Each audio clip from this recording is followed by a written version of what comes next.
Welcome to our channel. Today we how to install Microsoft App Center for mobile CI builds, beginner guide step by step clearly.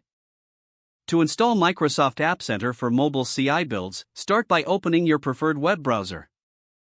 Navigate to the official Microsoft App Center website.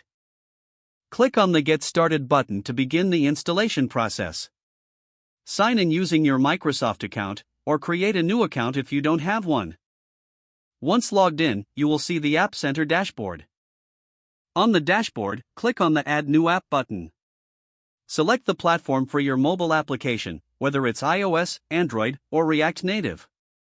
After choosing the platform, provide a name for your app.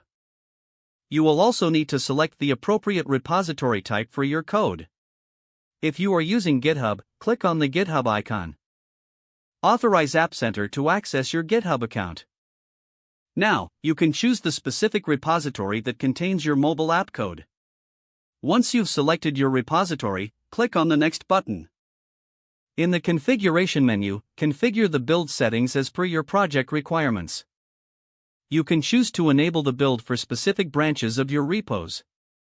Make sure to select the right build configuration, supported by your project, usually release or debug. After configuring the build settings, click on the Save and Build button. App Center will start the build process for your mobile application. You can monitor the build progress on the dashboard. If the build completes successfully, you'll see relevant notifications. If any issues occur, detailed logs will be available for troubleshooting. Once the build process is complete, you can set up additional features like distribution or analytics. Explore the various options available in App Center to enhance the functionality of your mobile app builds. Your App Center configuration is now complete, and you're ready to streamline your mobile CI/CD workflow. If the page does not load, refresh the browser or try again in a private or incognito window. Make sure you are using the correct email address, then retype it carefully to avoid small typos. If your password is not accepted, use the reset option and create a new strong password you can remember. Check your spam folder for verification or security emails, then complete any requested confirmation steps.